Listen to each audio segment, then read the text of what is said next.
Now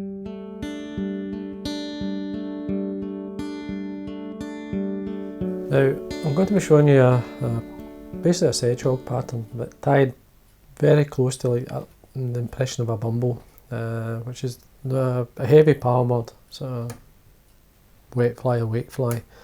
Now these patterns I tied, I remember writing an article in the late 90s for trout and salmon, but what we did was basically good colour combinations like the claret, golden olive, even Invictus, silver, pearly, these sort of things, and we tied them using the Sedgehog type wing. It makes sense to have that colour combination, but using the deer hair, and this worked extremely well. Now the olive, I would say, was a well kept secret up north, and a lot of people kept that version to themselves. This is the golden olive version. It's a good wee pattern, great fun to tie. Now this is a curved shrimp type hook. The full and mill version would be the super grub, size 12, 10s would be good size. You could go lighter wire if you want as well, it's up to yourself. But I like the shape of these hooks. You can again as well tie on a straight hook if you want. It doesn't matter, they do work. Though I do like tying it in this style of hook. So now the thread I'm going to be using, this is the Unithread 80 in Chartreuse. Now we just simply start at the eye, come down and remove a waste piece. Now tail's in two parts. There's a floss, and then there's a tippet on top, and basically the floss is the Glo-Brite floss number 7. This is number 7 here, and it's a very fine floss as you can see, but 10 strands to make up this. You can go less if you want as well. I usually around about 10 strands. Then I use an old toothbrush and brush it together, and then what I do is I like to tie it in the way down. Now make sure you wax your thread when you do this. I just slightly lay it flat on the shank of the hook and wind it round to the point there, and then just a short stump of a type tail. Now it'd be half the length of the tippet, so right there. So I've got the tippet dyed. Now it's dyed as well. This is fluorescent yellow. Sunburst is very good too, but fluorescent yellow for this one. And don't be shy, good 8 to 10 fibres. There's the length, so twice the length of the body, just tie it on the top. Tie it on. It's full length of the body there, so what I'm going to do then I'm going to use what I call a honey olive. Just a kind of, it's a light olive with a bit of yellow in it, just to lift it. And as well I've added in mixed in some glister, as you can see in there. It's just an olive glister. Just blended it together. Just get the odd wee glint in the fly. So take a wee drop, tie it in, just to tidy up the back. Now I don't like tying straight on top of the deer hair on at the back. I like to separate it from the tail. The deer hair I've dyed, it's here, it's just, this is a light patch of the deer hair. It's roe deer I'm using. There's a darker patch that basically, I'll show you.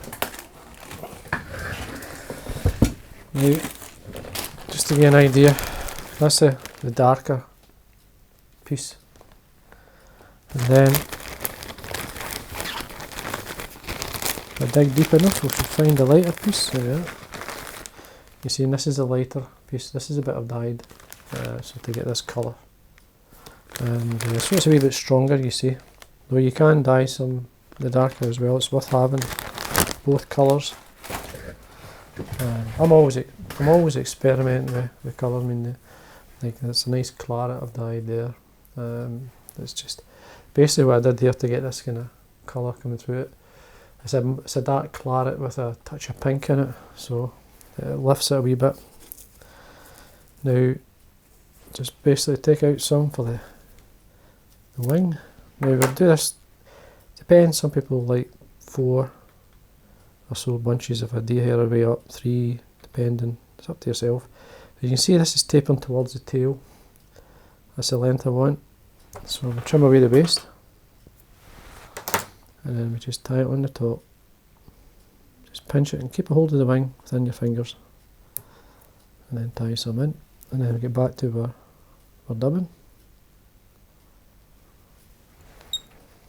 And just repeat this on our way up.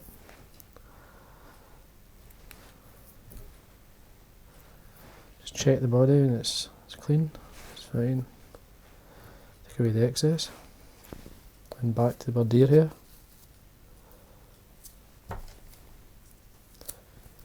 Again, the length. Depends on it. You want it much the same length, to be honest with you. So as you go up, it will obviously shorten the length looking, but it's the same length of deer hair. So there it's there. Hold it in your fingers. Pinch and loop it on, and then take the thread turns through these cut ends, which will basically tie it in really well. And then a wee drop more of the dubbing. Which just as I say, work your way up. And there, nice and tight. And using the Chartreuse thread, don't worry about winding through some of the dubbing, because it adds to the colour of the fly. That's why I'm using it. And then again, more deer here.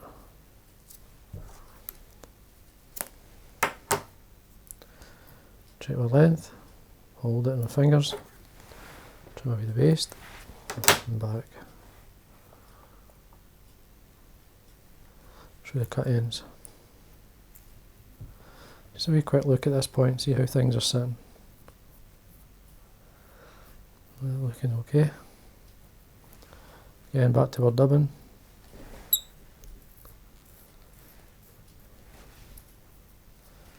Just up we go, tidy that area up.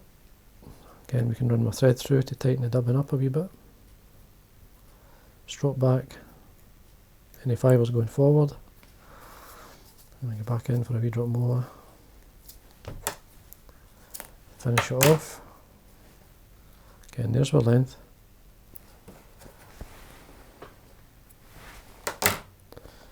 On top. Now I'm going to put legs on the fly.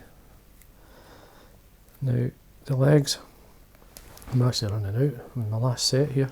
This is dyed orange. Just natural pheasant tail dyed. Nice hot orange. I'm looking for 3 either side. So I'm going to take it, take them individually, take them off it out in 3s, so there's 3 that side. Now length, you want it towards the end of the tail. Just hold it on your side. 2 or 3 turns to hold. Go back, get another 3 for the other side. I like them sitting up. Length again towards the end of the tail. Hold it on the side. See how it's sitting. Take that back off because it's not sitting right. Just twist them so they sit where I want.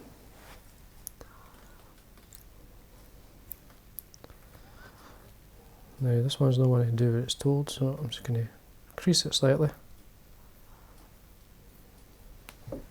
That's better. And these, as I say, the hot orange shows really well.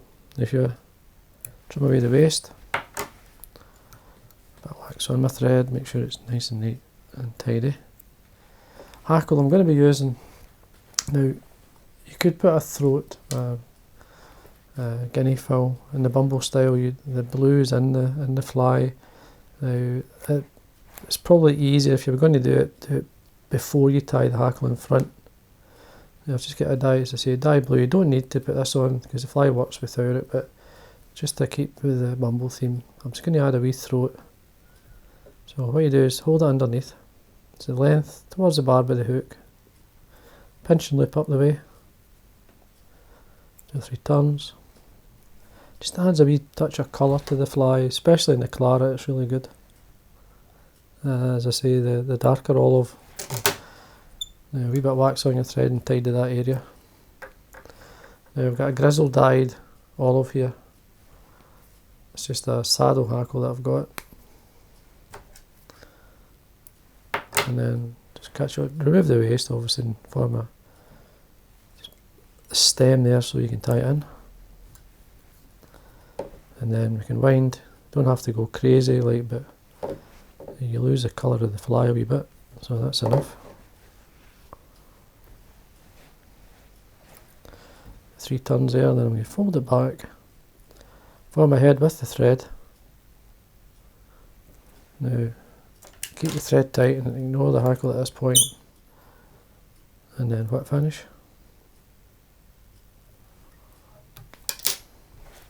Trim away a thread. A bit strong, so we trim this away as well. Sometimes you break off, you can do it, and there we are. All you have to do then is a coat of varnish or 2 on the head. Varnish I'm using is a vineyard varnish. It's just a clear vineyard varnish. Just rotate all the way around. You see, it's a simple fly, really nice though. I really enjoy tying these flies. And colour combinations, there's many I've tied over the years. And this is golden olive, is very good. Putting the legs on it like that, these flies are pulled a lot more than used as a dry fly on the top, especially in the lochs in Ireland and upper parts of Scotland, anywhere really where there's a good wave. This is a great fly. Tie it in different sizes, tie it in different hooks, it's up to yourself. As I say, I love tying it on the curved hook, gives it a nice shape, as you can see. So I hope you enjoyed that.